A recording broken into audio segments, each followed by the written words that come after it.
सभी को जय मसीह की मेरे प्रियो। और आज हमारा बाइबल का टॉपिक है दानियल 3रा अध्याय। आज हम इस चैप्टर से सीखेंगे कि परमेश्वर हमसे क्या बातचीत करता है। प्रभु इन वचनों के द्वारा प्रभु आप लोग को आशीष दे। आप ध्यान से सुनिए मेरे प्रियो। यहाँ पर हम देखते हैं कि राजा नबूकदनेस्सर जो राजा रहता है ना, राजा का नाम क्या है? नबूकदनेस्सर।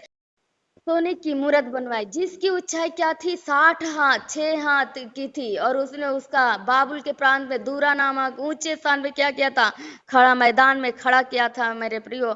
और वहां उसने सभी दूर दूर देश के दूर दूर जाति जाति के लोगों को क्या बोला था? प्रांत प्रांत के लोगों को, हाकिमों को, गवर्नरों को, अधिपतियों को, खजांतियों को, न्यायियों को, शास्त्रियों को, सारे जितने अधिकारी थे सबको और जितने लोग थे सबको बुलवा करके उस मूरत की प्रतिष्ठा में जो कराया था, खड़ा कराया। और बोला सबको कि जब सारंगी और ये बीड़ा और बजेंगे तो तुम क्या करना? सब लोग देखो, यहाँ लिखा है ना 5वें आयत में, जिस समय तुम नरसिंगे, बांसुरी, बीड़ा, सारंगी, सितार, सहनाई आदि सब प्रकार के बाजों का शब्द सुनो, तुम उसी समय गिरकर नबूकदनेस्सर राजा की खड़ी कराई हुई सोने की मूरत को दंडवत करो।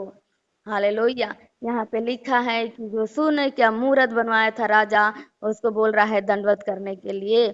जब ऐसा होता था मेरे प्रियो, सारंगी और बीड़ा बजता था, तब लोग क्या करते थे?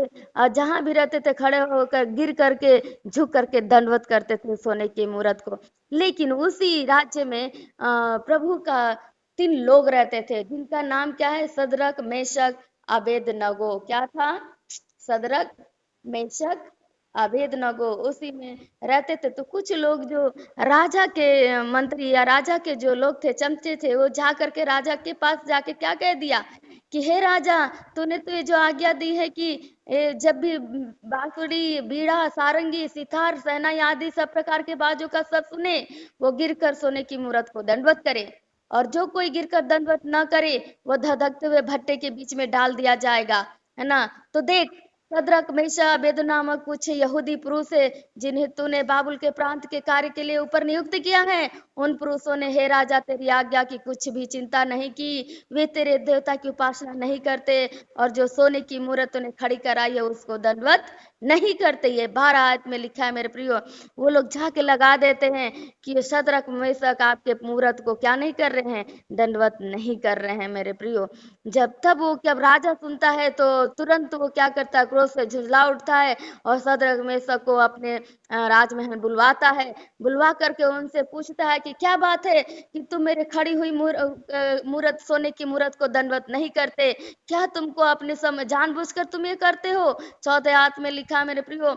अब हम देखते हैं कि वो लोग क्या कहते हैं। 15 आयत में वो लोग ने क्या कहा कि यदि तुम अभी भी तैयार हो, राजा कहता अभी भी तुम तैयार हो, तो जब मैं बीड़ा सारंगी बजवाऊंगा तो तुम गिर गिर करके हमारे इस सोने की मूरत को क्या करो? दंडवत करो। लेकिन शद्रक, मेशक, अबेदनगो कहते हैं मेरे प्रियो कि हे राजा, हमारा परमेश्वर जिसकी हम उपासना करते हैं, हमको उस धधकते हुए आग के भट्टे से बचाने की शक्ति रखता है। वरना राजा हमें तेरे हाथ से भी छुड़ा सकता है मेरे प्रियो। ये है शद्रक, मेशक का विश्वास। उनको ये विश्वास था, जिस परमेश्वर पे मैं भरोसा करता हूँ, जिस परमेश्वर का हम उपासना करते हैं, वो परमेश्वर हमें आग के भट्टे से हमें क्या करेगा? छुड़ा करके बाहर ले आएगा मेरे प्रियो। आज आपका विश्वास कहाँ है? आज हमारे समय आग के समान हमारी समस्याएं हैं। आग के समान किसी भी समस्या में क्यों ना हो, कितना बड़ा समस्या क्यों ना हो, लेकिन आपको विश्वास होना चाहिए समस्या से परमेश्वर हमें क्या करेगा?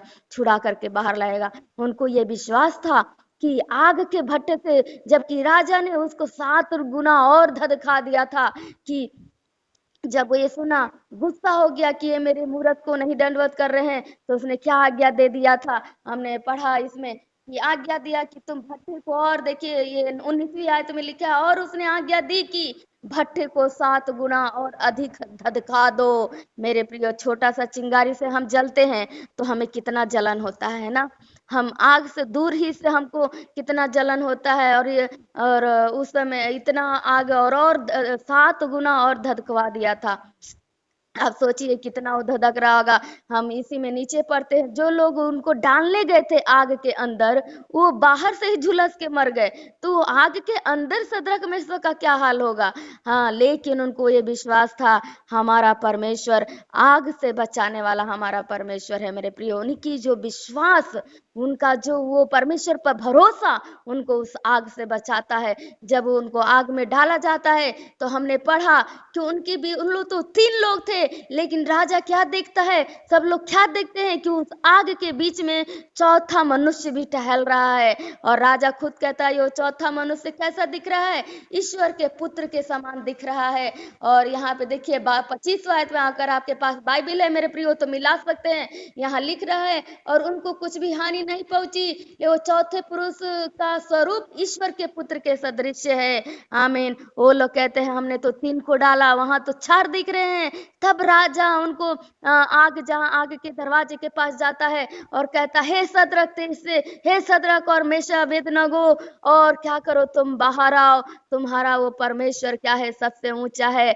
और वो निकल करके बाहर आते, उनकी आवाज सुन करके मेरे प्रियो, और वहां राजा कहता है कि तुम्हारा परमेश्वर क्या है, सबसे महान, सबसे बड़ा है। और वो आज्ञा दे देता है कि सदरक मेशक के परमेश्वर की उपासना करो। कोई भी उसके, जो कोई सदरक मेशक के ईश्वर को कुछ बुरा भरा बोलेगा तो क्या होगा उसको। राजा कहता है कि देखिए, हम पढ़ेंगे 28वां आयत से। नबूकदनेस्सर कहने लगा, धन्य है सदरक मेशक अबेदनगो का परमेश्वर, जिसने अपना दूत भेजकर अपने दासों का इसलिए बचाया क्योंकि उन्होंने राजा की आज्ञा न मानकर उसी पर भरोसा रखा, और यह सोचकर अपना शरीर भी अर्पण कर दिया कि हम अपने परमेश्वर को छोड़ किसी देवता की उपासना व दंडवत न करेंगे। इसलिए अब मैं आज्ञा देता हूं कि देश और जाति जाति के लोग, भिन्न भिन्न भाषा बोलने वालों में से जो कोई सदरक मेशक अबेदनगो के परमेश्वर की निंदा करे, वो टुकड़े टुकड़े किया जाएगा और उसका घर घूरा बनाया जाएगा, क्योंकि ऐसा कोई देवता नहीं जो इस रीति से बचा सके। तब राजा ने बाबुल के प्रांत में सदरक मेशक अबेदनगो का पद ऊंचा किया। आमीन। हे मेरे प्रियो, यहाँ पर हमने कितना अद्भुत देखा सदरक मेशक का विश्वास। आज हमारे जीवन में भी ऐसे ही हमारा जीवन में ऐसी समस्या होगी मेरे प्रियो, जैसे कि आपको लग रहा होगा कि हम आग में से चल रहे हैं, या हमारा समस्या इतना बड़ा है, हम समुद्र में कहीं डूबे जा रहे हैं। हमको ऐसा हमारा जीवन में फील होने लगता है, हमारा समस्या हमको हमारे परमेश्वर से हमें ऊंचा लगने लगता है मेरे प्रियो। लेकिन आज हम आपको बता देते हैं, आज का वचन हम सीखते हैं कि सदरक मेशक का परमेश्वर सबसे ऊंचे स्थान पे है मेरे प्रियो। हमारा समस्या परमेश्वर के सामने छोटी है। हम उन समस्याओं को जो हमारी जिंदगी में आते हैं हम बड़ा बना देते हैं। लेकिन आज हमने वचन से सीखा, चाहे जितनी भी बड़ी समस्या क्यों ना हो, वो हमारा परमेश्वर उन सबसे बढ़ करके ऊंचा है मेरे प्रियो। हर समस्याओं से निकाल करके हमें बाहर रखने वाला हमारा परमेश्वर है। प्रभु आप लोग को इन वचनों से आशीष दे मेरे प्रियो। इसलिए हमेशा इस वचन को गांठ बांध के रखना कि प्रभु आपको छुड़ाने वाला है, प्रभु ही है जो आपको इस समस्या से उबारने वाला है। प्रभु सबसे ऊंचा है। सदरक मेशक का परमेश्वर जो आग में चलने वाला, आग में उनसे बचाने वाला, वो ही परमेश्वर हमारे साथ है मेरे प्रियो। वो कभी नहीं छोड़ने वाला, ना कभी त्यागने वाला। जब हम समस्या में होकर के चलते हैं तब प्रभु हमें अपने आप में, हमको गोद में ले लेता है। लेकिन हम अपने आप को अकेला समझने लगते हैं। क्यों? क्योंकि उस समय हम परमेश्वर को भूल जाते हैं और अपनी समस्या को हम आगे रख देते हैं। इसीलिए समस्याएं, उलझन, चिंता हमें दबाने लगती हैं। लेकिन आज हम आपसे कहना चाहते हैं मेरे प्रियो, आप अपनी चिंता, आप अपनी समस्या प्रभु के हाथ में दे।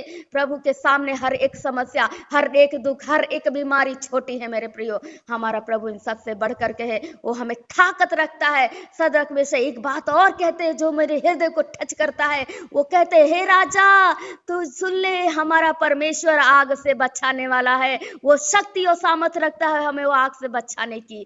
आमीन मेरे प्रियो। वो परमेश्वर शक्ति रखता है आपको हर एक समस्या से उबारने की। हालेलुया। परमेश्वर वो शक्ति रखता है आपको बचाने की समस्या। वो हमारा परमेश्वर सामर्थ रखता है आपको हर एक रोगों से मुक्त करने की, हर एक श्रापों से तोड़ने की, हर एक श्रापों से आजाद करने की ताकत रखता है मेरे प्रियो। प्रभु इन वचनों से आप लोग को बहुत बहुत से आशीष दे। आज आप अपना जो भी समस्या है प्रभु के चरणों के निकट रख दे, बिल्कुल विश्वास से प्रभु आपकी समस्याओं को दूर करेगा। आपका रोग चाहे जैसा भी है, प्रभु के सामने छोटा है मेरे प्रियो। प्रभु सब चीज को दूर करने में, सब चीज में हमें छुटकारा देने में सामर्थ्य रखता है। तो सो आप अपना प्रार्थना प्रभु के सम्मुख में रखें, प्रभु आपको आजाद, छुटकारा और चंगाई जरूर देगा। प्रभु इन वचनों के द्वारा आशीष दे।